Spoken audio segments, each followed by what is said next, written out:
Audio 2 परिष्कृत आध्यात्म हमारे जीवन में उतरे। प्रवचन युग ऋषि पंडित श्री राम शर्मा आचार्य। शंकर जी से जुड़ी वृत्तियाँ। हमारे लक्ष्य क्या क्या हैं?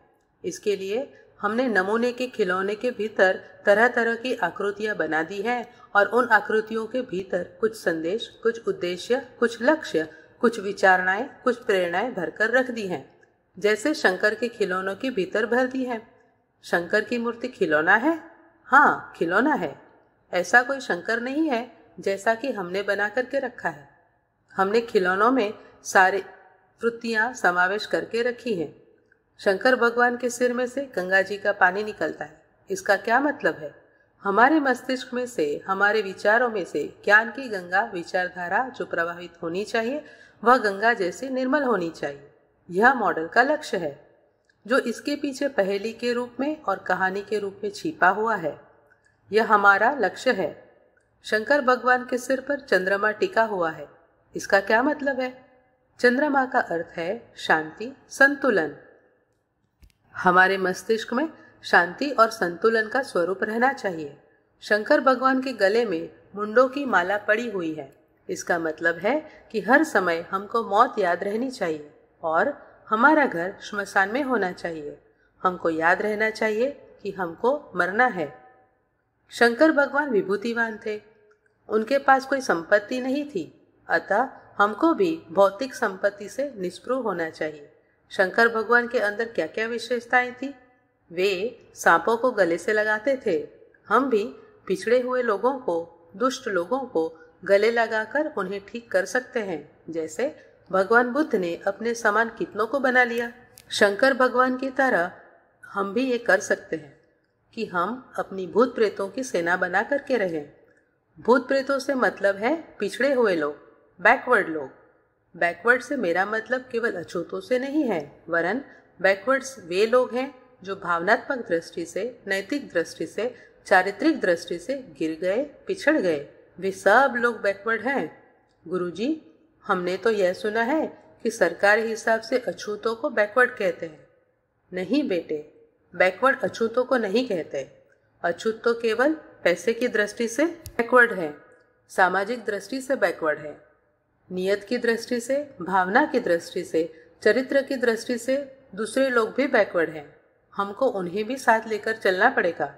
बैकवर्ड कौन है? बैकवर्ड है तू। नियत के हिसाब से और चरित्र के हिसाब से पिछड़ा हुआ आदमी, गिरा हुआ आदमी, घटिया आदमी और निकम्मा आदमी। नैतिक दृष्टि से पतित और भौतिक दृष्टि से पीड़ित। पीड़ित और पतित लोगों को, जिनको कि शंकर भगवान की सेना के भूत प्रेत कहते थे, शंकर भगवान उनकी सेना बना करके रखते थे। तन खिन को अति पिन पावन, को अपावन गति धरे। इन पावन और अपावन लोगों को अपनी संगति में लेकर उनकी सेवा करते थे। आज के सच्चे भगवान। मित्रों, मैंने एक दिन आपसे जापान के गांधी कागावा का वर्णन किया था। उन्होंने अपनी सारी जिंदगी दुखियारों के लिए, पीड़ितों और पतितों के लिए निछावर कर दी थी। बेटे, वे कौन थे? वे शंकर भगवान थे। हिंदुस्तान में भी कोई इस तरह का शंकर भगवान हुआ है? एक दिन हम आपको बाबा साहब आप्टे का नाम सुना रहे थे और कह रहे थे कि कोढ़ियों की सेवा करने के लिए, दुखियों की सेवा करने के लिए उन्होंने अपनी सारी जमीन खर्च कर दी। उन्होंने उनके लिए एक विद्यालय बनाया जो आज एक विश्वविद्यालय के रूप में है। सारी जिंदगी दुखियारों के लिए, पीड़ितों और पतितों के लिए निछावर कर देने वाले बाबा साहब आप्टे को आप क्या कहेंगे? आप चाहे तो शंकर भगवान कह सकते हैं। नहीं साहब, शंकर भगवान तो वहां रहते हैं। बेटे, वे कहीं नहीं रहते, वे यहीं जमीन पर रहते हैं और इंसान के रूप में रहते हैं। ये हमारे इष्ट और लक्ष्य है। अगर तू लक्ष्यों को समझ पाया होता तो मजा आ जाता। भगवान की भक्ति धन्य हो जाती और भगवान का भक्त भी धन्य हो जाता। पर हम क्या कर सकते हैं?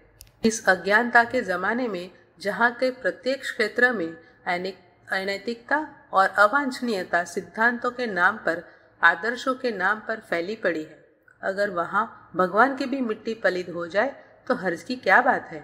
बेटे, हमको मांस खाने की आदत है।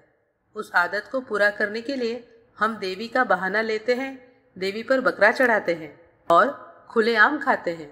और कहते हैं कि यह तो भगवान का प्रसाद है, देवी नाराज हो जाएगी, आप भी खाइए। धर्म के नाम पर गुनाह यही है मध्यकालीन परंपरा, और यही मध्यकालीन परंपरा आज हमारे और आपके सिर पर छाई हुई है।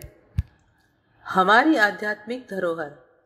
बेटे, हमारी उपासना, जैसे कि कल मैंने आपको बताया था कि यह हमारे जीवन का आध्यात्म, ऋषियों का आध्यात्म, प्राणवान आध्यात्म, जिसकी प्रतिकृति और प्रतिच्छाया को हमने अपने जीवन में चरितार्थ करने की कोशिश की है।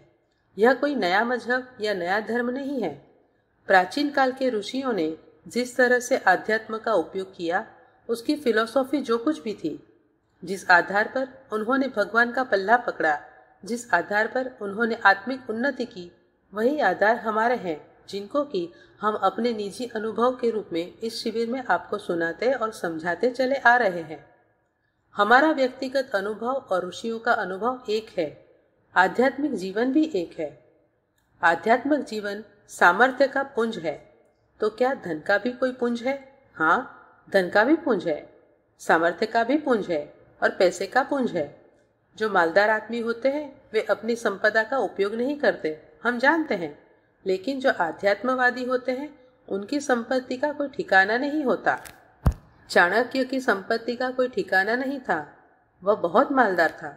जब वह उस संपदा को एक बच्चे के ऊपर बिखेरता हुआ चला गया तो उसे चंद्रगुप्त बना दिया और चक्रवर्ती राजा बना दिया। इतिहास बताता है कि चंद्रगुप्त का साम्राज्य जितना बड़ा था उतना बड़ा साम्राज्य कोई नहीं हुआ। अफगानिस्तान हिंदुस्तान में था।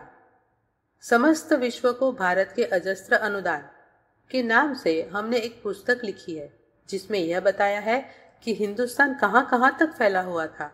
इसमें इंडोनेशिया, सिंगापुर, मलया तक आ जाते हैं। ये जो मध्य पूर्व के देश हैं वे सब इसमें आ जाते हैं। इतना बड़ा हिंदुस्तान था। इतिहास के उदाहरण।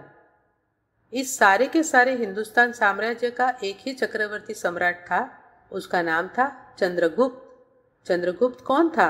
बेटे, वह एक नाइन का बेटा था। नाई कौन होता है? हजामत बनाने वाला। चाणक्य ने उससे कहा कि हम आपको राजा बनाना चाहते हैं, चक्रवर्ती सम्राट बनाना चाहते हैं। वह हंसने लगा और बोला, आपको मालूम नहीं है मैं कौन हूँ? आप कौन हैं? हम नाई हैं और वर्तमान राज परंपरा के हिसाब से अछूत राजगद्दी पर नहीं बैठ सकता। ये सारे राजा मुझे मार डालेंगे कि अछूत का राजगद्दी पर कैसे बैठ गया। उस जमाने में सवर्ण गद्दी पर बैठ सकते थे, राजपूत बैठ सकते थे, पर अछूत नहीं बैठ सकते थे। आज तो कोई रुकावट नहीं है, पर उस जमाने में रुकावट थी। उन्होंने कहा कि कोई हर्ज की बात नहीं है, आप अछूत हैं तो क्या हुआ, हम आपको अपना बल देते हैं और अपनी संपत्ति देते हैं, शक्ति देते हैं। चाणक्य का बल लेकर, चाणक्य की शक्ति और वैभव लेकर चंद्रगुप्त सम्राट बन गया। और क्या क्या किया चाणक्य ने? बेटे, चंद्रगुप्त के जमाने में वह नालंदा विश्वविद्यालय का डीन था। नालंदा विश्वविद्यालय में 31,000 विद्यार्थी पढ़ते थे। अभूतपूर्व स्थापना नालंदा विश्वविद्यालय। पुराने जमाने में विश्वविद्यालय खोलना हंसी खेल नहीं था। आज तो फीस ले लीजिए, बोर्डिंग की फीस ले लीजिए, खाने का पैसा, मैथ्स की फीस जमा कराइए और स्कूल चला दीजिए। 400-500 रुपया महीना पब्लिक स्कूल की फीस ली जाती है और बच्चों को मजे में रख लेते हैं। प्राचीन काल में ऐसा नहीं था। प्राचीन काल में मनी ऑर्डर कहाँ से आते, जब डाक खाने ही नहीं थे।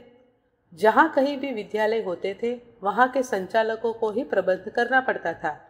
विद्यार्थियों के निवास, भोजन, वस्त्र, चिकित्सा, पुस्तकों व अन्य आवश्यकताओं की पूर्ति के लिए खर्च करना उसका काम था, जो विद्यालय चलाता था। नालंदा विश्वविद्यालय में 30-31,000 विद्यार्थी पढ़ते थे और इतने विद्यार्थियों में कितना खर्च होता है हम जानते हैं। हमारे चौके में 400-500 आदमियों का भोजन होता है। इतने लोगों को भोजन कैसे तैयार कराते हैं? ऐसे तैयार करने में क्या खर्च पड़ता है? आपका पहनावा तो हमारे जिम्मे नहीं है, हम आपको साबुन नहीं देते और आपकी कोई जिम्मेदारी हमारे ऊपर नहीं है। केवल आपको हम भोजन करा देते हैं 400 आदमियों का। लेकिन चाणक्य तो 30-31,000 आदमियों का खर्च उठाता था। इसमें बहुत खर्च होता था। नालंदा विश्वविद्यालय में केवल विद्यार्थी ही नहीं, अध्यापक भी रहते थे। 1,000 तो रहते ही होंगे। 1,000 अध्यापकों का क्या खर्च हो सकता है? वेतन कितना हो सकता है? गुजारा क्या हो सकता है? बिल्डिंगों का मेंटेनेंस क्या हो सकता है? आप समझते हैं, बहुत खर्च होता है।